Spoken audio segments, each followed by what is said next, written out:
మీరు భూపేన్ హజారికా పేరు వినే ఉంటారు. గొప్ప సింగర్, గొప్ప మ్యూజిషియన్, పీపుల్స్ వాకేకాడు ఆయన.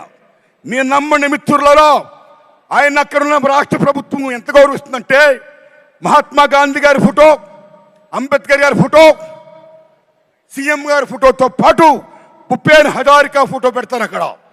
అది అక్కడున్న ప్రభుత్వం ఆయనకి ఇచ్చే వాల్యూ, అది ప్రజలిచ్చిన వాల్యూ. అలా ఇక్కడ ఏ కాకతీయ అవార్డో, ఏ 1000 స్తంభాలు కూడా అవార్డో కాకుండా గద్దర్ పేరు మీద అవార్డు ప్రకటించినందుకు తెలంగాణ రాష్ట్ర ప్రభుత్వానికి నేను హృదయపూర్వకంగా ధన్యవాదాలు చెప్తున్నాను. Thanks a lot sir. My friends, ఇక నాకు కాంతారావు గారు అవార్డు ఇచ్చారు.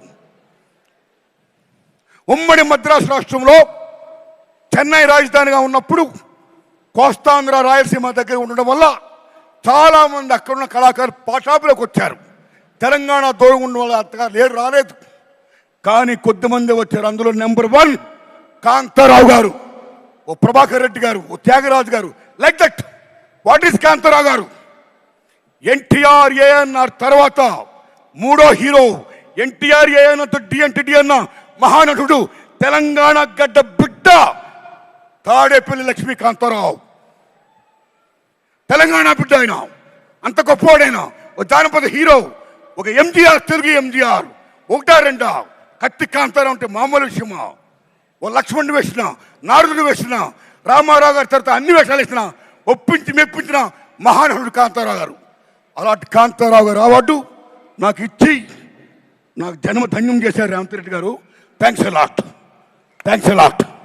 ధన్యవాదాలు మీ అందరికీ. నమస్కారం అండి. నమస్కారం సార్.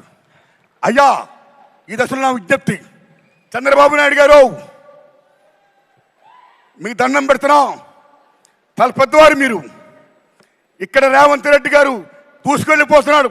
ఫిల్మ్ ఇండస్ట్రీని మొత్తం డెవలప్ చేసుకుంటూ, నంది అవార్డుని ప్రకటించుకుంటూ, గద్దర్ పేరిట ఆంధ్రప్రదేశ్లో కూడా ఆంధ్ర రాష్ట్ర ప్రభుత్వం ఉనికిని, తెలుగు చలనచిత్ర పరిశ్రమ ఉనికిని గుర్తించి గౌరవించి మీరు కూడా దయించి నంది అవార్డ్స్ ఇవ్వండి sir.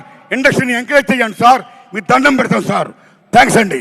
Thank you sir. Thank you so much Narayana Murthy గారు. Next special award Raghupati Venkayya award.